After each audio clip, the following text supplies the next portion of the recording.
Okay तो start करते हैं लेक्चर्स आज का। This is the 11th lectures of the chapter number 6 work power and energy. आज का हमारा टॉपिक रहेगा collisions in two dimensions, right. Last lectures में जो हमने सीखा था कोलिजन्स का फर्स्ट डायमेंशन वाले केस, जैसे आपको सबको पता ही होगा जो भी हमने लास्ट लेक्चर्स के अंदर सीखा था ये चीज। ओके जस्ट रिकॉलिंग में कर देता हूँ आपका, जिससे एटलीस्ट आपको याद आ जाए सबको। सारा मैथ जैसे डेरिवेशंस था। ओके इतना हार्ड नहीं था मुझे पता है, लेकिन जो स्टूडेंट्स को हार्ड लग रहा है वो थोड़ी सी अपनी प्रैक्टिस इस डेरिवेशंस में बढ़ा देना। मुझे नहीं लग रहा है कि आपको बाद में दिक्कत होगी, एक बार समझ लोगे ना, खुद से एक बार डेराइव हो गया ना बाद में, और वो भी डेरिवेशंस ऐसे स्टेप टू स्टेप याद नहीं रखना है, मेन कंसेप्ट को याद रखना है। जैसे वन डायमेंशन में हमने याद रखा था, क्या था बच्चों, मोमेंटम कंजर्वेशन पहले निकालो, बाद में क्या करना है काइनेटिक कंजर्वेशन निकालो। मोमेंटम कंजर्वेशन यानी कि पहले का मोमेंटम बाद का मोमेंटम को इक्वल बना दो, काइनेटिक का मोमेंटम कंजर्वेशन बना दो। बाद में काइनेटिक में से इक्वेशंस डिराइव किया v स्क्वायर वाला, उसका यूज और फर्स्ट मोमेंटम का जो डेरिवेशन वाला एक साइड m1 एक साइड m2 रेशियो ले लिया, जिससे हमने ये सब कुछ फॉर्मूला डिराइव किए थे। ये जो फॉर्मूला u1 v1 आया था उसको हम क्या बोलते थे जनरली, वेलोसिटी ऑफ अप्रोच और सेपरेशन। ये फॉर्मूला में जो v2 के वैल्यू है वो डाल दी हमने मोमेंटम कंजर्वेशन के फॉर्मूला में, और बाद में हमारा मेन एक ही टारगेट होना चाहिए, v1 को मेन बनाना। ऐसे कोई भी न्यूमेरिकल्स जो थियरी होते डेरिवेशंस होते वो याद रखोगे तो 100% कोई दिक्कत होगी ही नहीं। लेकिन आप क्या करते हो, स्टेप टू स्टेप एक एक बार 10 नहीं 1000 बार लिखोगे ना तो भी याद नहीं होगा। ऐसे याद रखो, मोमेंटम कंजर्वेशन बनाना है, काइनेटिक कंजर्वेशन बनाना है, मोमेंटम कंजर्वेशन काइनेटिक कंजर्वेशन में एक साइड m1 एक साइड m2 वाले टॉपिक बनाने के बाद रेशियो लेना है, रेशियो के बाद वो अप्रोच और सेपरेशन वाला फॉर्मूला बनाने में के बाद v2 को मेन बनाना, v2 को मोमेंटम कंजर्वेशन में डालना है, डालने के बाद v1 को मेन बना देना है। समझ में आ रहा है? हेलो, मैं जो बोला वो यदि वो समझ में हाँ सर। तो ये समझ में आया ना, उसका डेरिवेशन में जिंदगी में कभी भी दिक्कत नहीं होगी। ओके ऐसा डेरिवेशन याद रखते।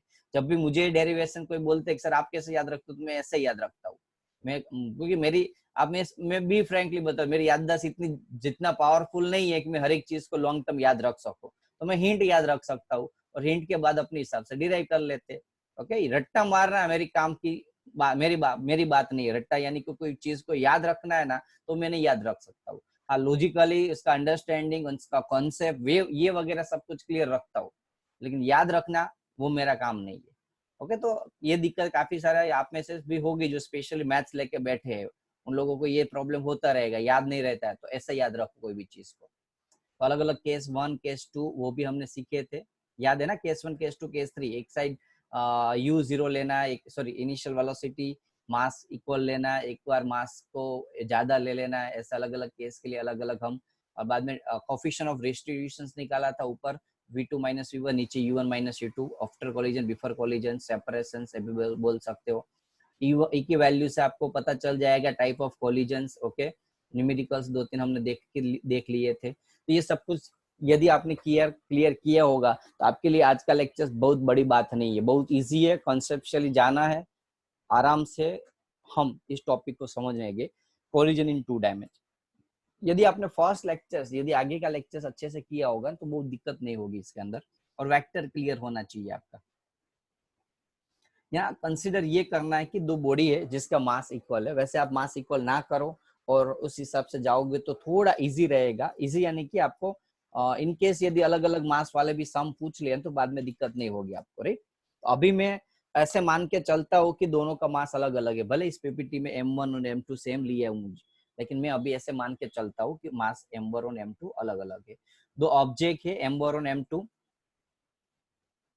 समझ लो कि ये जो सेकंड ऑब्जेक्ट है उसकी वेलोसिटी u2 0 है, यानी कि वो पहले स्टेडी था। m1 आया टकराया और दोनों ऑपोजिट डायरेक्शन में यानी कि अलग अलग डायरेक्शन में चले गए। एक जो m1 था वो इस डायरेक्शन में θ1 एंगल बना के चला गया ऊपर, और एक नीचे चला गया θ2 एंगल बनाने के बाद m2। बोलो इतना कॉन्सेप्ट क्लियर पता चल गया? उसकी वेलोसिटी v1 इसकी वेलोसिटी, इतना क्लियर है सभी को? हेलो हाँ सर। हाँ सर। तो मैंने एक चीज याद रखाई थी, कोलिजन्स वाले डेरिवेशन आए तो क्या याद रखना था, पहले क्या करना है यार, step main step momentum conservation. Momentum. पहले मोमेंटम कंजर्वेशन लगा दो। अब यहाँ मोमेंटम दो साइड आएगा, एक्स एक्सिस के अंदर और वाई एक्सिस में, पता चला क्यों? क्योंकि मोमेंटम में वेलोसिटी आती है और वेलोसिटी वेक्टर है, तो एक्स के और वाई ये दोनों फैक्टर हमें लेने पड़ेंगे। तो मोमेंटम में एक्स डायरेक्शन में कंजर्व होता है, वाई डायरेक्शन में कंजर्व होता है, यानी कि दोनों लेना होगा। दूसरा आपको लेना है काइनेटिक एनर्जी। क्या इसमें एक्स और वाई एक्सिस आएगी, कोई बता सकता है? ना सर। नहीं, इसमें एक्स और वाई नहीं, डायरेक्ट v1 डाल देना है और डायरेक्ट v2 डाल देना है, क्योंकि काइनेटिक एनर्जी जो है वेक्टर क्वांटिटी नहीं। बस इतना कर दो तो आपका ये थ्योरम भी यानी कि डेरिवेशन हो जाएगा। चलो लगाओ। मोमेंटम कंजर्वेशन लगाओ बच्चों एक्स एक्सिस के लिए। बोलो आगे क्या टॉपिक जो था उसमें से। M1 V1 m1 u1 V1 m2 V2 u2 is equals to m1 M1 अब V1 देखो M2 V2 अब प्रॉब्लम क्या है m2 v2 डायरेक्ट नहीं, क्योंकि मैंने यहाँ एक चीज लिखी थी एक्स एक्सिस, तो मुझे यहाँ खाली एक्स एक्सिस की वैल्यू ही डालनी है ना। वेलोसिटी जो है वो ऐसे जा रही है v1, वेलोसिटी का इस वेलोसिटी का एक्स एक्सिस के साथ एंगल थीटा 1 है, तो उसका एक्स एक्सिस का कंपोनेंट v1 cos थीटा नहीं होगा बच्चों। सिमिलरली ये ऑब्जेक्ट ऐसे v2 जा रहा है, v1 वेलोसिटी का v1 cos थीटा है, v2 वेलोसिटी का एक्स एक्सिस का कंपोनेंट क्या आएगा बच्चों, v2 cos थीटा नहीं आएगा। यदि यहाँ थीटा 1 है तो यहाँ थीटा 2 ले लेंगे, ये थीटा 2 ले लेते। और बच्चों y एक्सिस के जो कंपोनेंट है उसमें ये ऐसा लिख सकता हूँ v2 sin थीटा 2 और v1 sin थीटा 1। यदि लिख सकता हूँ तो हाँ बोल दो। ओके, तो मैंने क्या, अरे यार